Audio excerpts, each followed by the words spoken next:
সরকার কি এখানেও ব্যর্থ হচ্ছে? মতিউরকে সরকার কিন্তু বিসর্জন দিয়েছে। দুর্নীতির অভিযোগে অভিযুক্ত কাস্টমস কর্মকর্তা, এনবিআর কর্মকর্তা মতিউরকে কিন্তু সরকার ডিফেন্ড করছে না।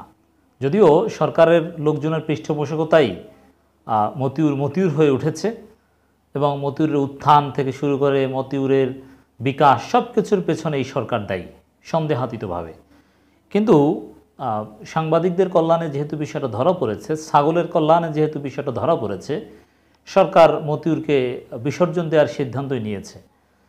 সরকার কিন্তু এরকম অনেক ক্ষেত্রে বাধ্য হয় যে কোনো কোনো ক্ষেত্রে ভালো ভালো পদক্ষেপ নিতে চায় কিন্তু পারে না। কেন পারে না? সরকারের মধ্যে, আওয়ামী লীগের মধ্যে ভয়ঙ্কর গ্রুপিংয়ের কারণে পারে না। যেমন দ্রব্যমূল্য নিয়ন্ত্রণ করতে সরকার চায় কিন্তু পারে না। কেন পারে না? আওয়ামী লীগেরই আর এক গ্রুপ, তারা চায় না যে দ্রব্যমূল্য নিয়ন্ত্রিত হোক, তারা চায় এখানে সিন্ডিকেট করে কিছু ইনকাম হোক, চাঁদাবাজি বা আরও অনেক কিছু নিয়ন্ত্রণ করতে চায় কিন্তু পারে না।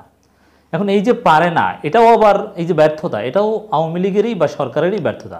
কারণ সরকার বিনা ভোটে ক্ষমতায় এসেছে, আর বিনা ভোটে ক্ষমতায় এসে টিকে থাকতে গিয়ে ওই যারা সরকারের ভালো কাজে বাধা সৃষ্টি করে তাদেরকে লেগেছে, তারাই ক্ষমতায় আসতে সহায়তা করেছে। এইসব কারণে কিন্তু সরকার আসলে পারছে না। তো দর্শক, ইটস ভেরি ইম্পর্টেন্ট একটা খবর ইত্তেফাক নিউজটা করেছে। মতিউরকে রক্ষায় মরিয়া প্রশ্রয়দাতা প্রভাবশালীরা। মতিউর কাণ্ড নিয়ে এত কিছু হলো, দেশ থেকে নিষেধাজ্ঞা, তার স্ত্রী সন্তানদের একটা অংশ পালিয়েছে দেশ ত্যাগ করে, কত কিছু, কিন্তু মতিউরকে গ্রেপ্তারও করা হচ্ছে না, বরং মতিউর চাকরিতে বহাল তবিয়তে থাকার চেষ্টা করছে এবং বরং মতিউরকে রক্ষা করার চেষ্টা এখন চলছে। এর মানে সরকার আসলে সরকার নেই। এই সরকার আসলে কারা চালায় এটা সরকার নিজেরাও জানে না। অদৃশ্য শক্তি সরকার চালায়।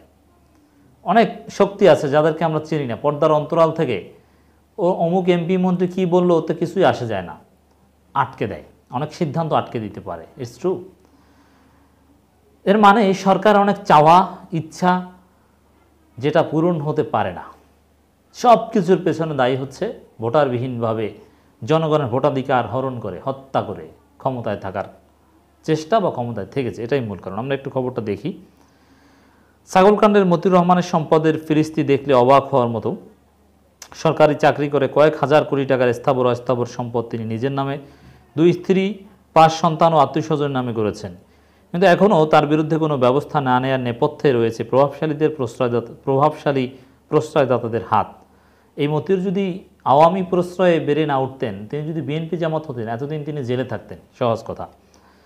যারা মতিউর রহমানকে রক্ষায় মরিয়া হয়ে উঠেছেন, একাধিক গোয়েন্দা সংস্থা এবং মতিউর রহমান যেসব জায়গায় চাকরি করেছেন সেই সব বিভাগ থেকে এসব তথ্য পাওয়া গেছে। এর মানে মতিউরকে রক্ষা করার চেষ্টা চলছে। চিন্তা করেছেন, এরকম পুকুর চুরি করেছে, ধরা পড়েছে, অথচ কিছুই হচ্ছে না বা তেমন কিছু করতে পারছে না, বরং সামনে ওই যে মতিউরের একজন স্ত্রী দমভক্তির সাথে বলেছিলেন সব ঠিক হয়ে যাবে, বড় বড় সাংবাদিকদের কিনে ফেলেছি। হ্যাঁ, সাংবাদিকদের কেনা যায়, কেনা পসিবল। আর সাংবাদিকদের না কিনে এত বড় অপরাধ তারা করতে পারতো না, এত সম্পদ তারা গড়ে তুলতে পারতো না। অতএব সাংবাদিকদের কিনেছে, ইটস ট্রু, অস্বীকার করার কোনো সুযোগ নেই। তারা আশা করছেন এক পর্যায়ে থেমে যাবে। কেনই আশাটা করছেন? সরকারের ভিতরে প্রভাবশালী একটা অংশ চেষ্টা করছে, তাদেরকে গ্রিন সিগন্যাল দিয়েছে বাঁচানোর। আর গ্রিন সিগন্যাল দিয়েছে বলেই তো পলাতক অবস্থা থেকে মতিউরের স্ত্রী উপজেলা পরিষদে গিয়েছে, জনসম্মুখে এসেছে এবং গ্রেপ্তার করছে না, কিছুই হচ্ছে না। দেশের বড় বড় ব্যবসায়ী, রাজনৈতিক নেতা, আমলা, আইনশৃঙ্খলা রক্ষাকারী বাহিনীর এক শ্রেণীর সদস্য স্বর্ণ চোরাচালানি, বিমানবন্দর দিয়ে যারা কোটি কোটি টাকার অবৈধ মালামাল আনা নেয়া করেন, তারা মতিউরকে দিয়ে সুবিধা পেয়েছেন। দেখেন, সহজ একটা হিসাব, বাংলাদেশ ব্যাংকের গভর্নরের সাথে তার যে ধর্মমরণ সম্পর্ক, তার হাত কত দূর এটা দ্বারাই বোঝা যায়। মতিউর ঢাকা বিশ্ববিদ্যালয়ের অর্থনীতি বিভাগের ছাত্র ছিলেন। এই অর্থনীতি বিভাগের সাবেক অনেক ছাত্র বর্তমান সরকারের অর্থনীতি বিভাগ ছাড়াও বিভিন্ন প্রশাসনে সচিব সহ উচ্চ পর্যায়ে রয়েছেন। তাদের সমন্বয়ে একটি সিন্ডিকেট রয়েছে। এই সিন্ডিকেটও সুবিধাভোগী। মতিউর রহমানকে দিয়ে ওই সিন্ডিকেট বিদেশে অর্থ পাচার করেছে। ওই সিন্ডিকেটের তালিকা করেছে একটি গোয়েন্দা সংস্থা। এছাড়া যেসব ব্যবসায়ী, রাজনীতিবিদ, আমলা মতিউরের কাছ থেকে সুবিধা নিয়েছেন, তাদের তালিকাও করেছে একটি গোয়েন্দা সংস্থা। এই কারণে ভয় ও আতঙ্কে আছেন সুবিধাভোগীরা। সুবিধাভোগীরা ভয়ে আতঙ্কে থাকলেও তাকে বাঁচানোর জন্য জোর চেষ্টা চলছে, আমরা সেটাই লক্ষ্য করছি। সিন্ডিকেট আর সিন্ডিকেট, সব জায়গায় সিন্ডিকেট। মানে সরকার চেষ্টা করে অনেক কিছু পারে না, ব্যর্থ হয়। মতিউরের রক্ষায় সুবিধাভোগী প্রভাবশালী ব্যক্তিরা মরি হয়ে ওঠার কারণ হলো মতিউর গ্রেপ্তার হওয়ার পর সব বলে দিলে অনেক প্রভাবশালী ব্যক্তি ধরা খাবেন। কাহিনীটা বুঝতে পারছেন? মতিউরের প্রতি ভালোবাসা, শ্রদ্ধা, প্রেম থেকে নয়, নিজেরা বাঁচার জন্য, নিজেদের পিঠ বাঁচানোর জন্য মতিউরকেও বাঁচাতে বাধ্য হচ্ছে। খুবই গুরুত্বপূর্ণ। এখন সেলফ ডিফেন্সের জন্য মানুষ অনেক কিছুই করতে পারে। ইতিমধ্যে বাংলাদেশ ব্যাংকের গভর্নরের সঙ্গে তার ছবি প্রকাশ পেয়েছে। শেয়ারবাজার শীর্ষ কর্মকর্তার সঙ্গে মতিউর গভীর সম্পর্ক রয়েছে। এনবিআর একাধিক কর্মকর্তা বলেন, মতিউরের আদৌ কি বিচার হবে? প্রধানমন্ত্রী দুর্নীতির ব্যাপারে কঠোর ব্যবস্থা নেওয়ার ঘোষণা দিয়েছেন সংসদে। এটা বাস্তবায়িত হলে মতিউরের শাস্তি হতে পারে। এছাড়া মতিউরের বিচার হওয়ার সম্ভাবনা খুব কম। শুধু পত্রপত্রিকা লেখালেখি ছাড়া তার এই ব্যাপারে কিছুই করে না। মতিউরের স্ত্রী লায়লা কানিজ উপজেলা চেয়ারম্যান অনেকটা অহংকার করে দাম্ভিকতা নিয়ে গত 14 দিন পর শুক্রবার জনসম্মুখে আসেন ছাগলকাণ্ডের বিতর্কিত জাতীয় রাষ্ট্র বোর্ডের সাবেক সদস্য ডক্টর মতিউর রহমানের স্ত্রী লায়লা কানিজ লাকি।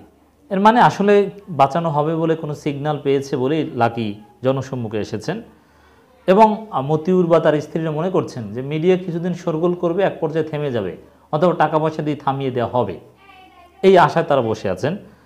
ওই সময় অবৈধ টাকার দম্ভ, রাজনৈতিক ক্ষমতার আভাস তার চোখে মুখে ফুটে ওঠে।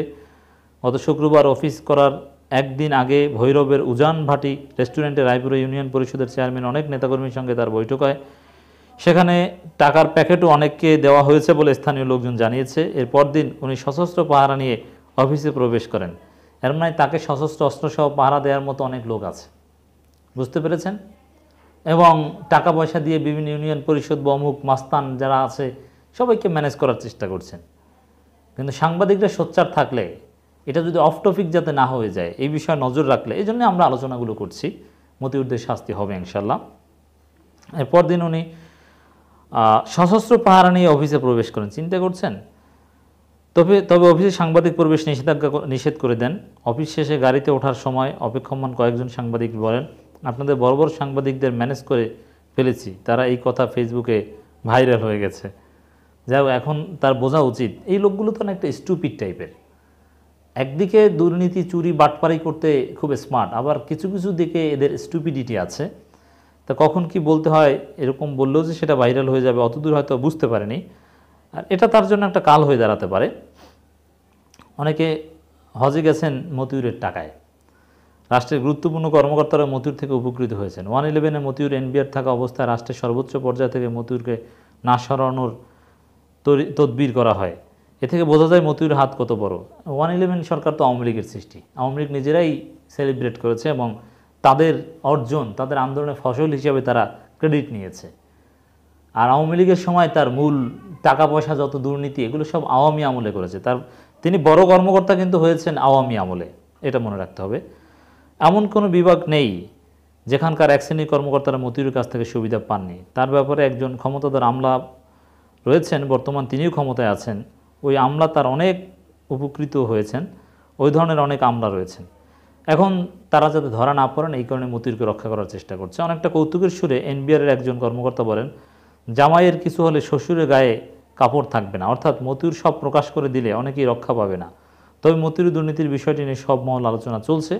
তার বিরুদ্ধে কঠোর ব্যবস্থা নেওয়া উচিত, দুর্নীতি দমন কমিশন থেকে দ্রুত ব্যবস্থা নেওয়া উচিত, অনেকে এটা প্রত্যাশা করেন। যাতে আলোচনাটা জারি থাকে, ব্যবস্থা নেওয়া হয়, কেউ তাকে বাঁচানোর যে চেষ্টা করছে সেটা যাতে সফল না হয়, এই জন্যই আমাদের আলোচনা। আমাদের সবসময় এই মতিউরদের আলোচনায় রাখতে হবে। আমরা আলোচনা করছি 1 জুলাই 24।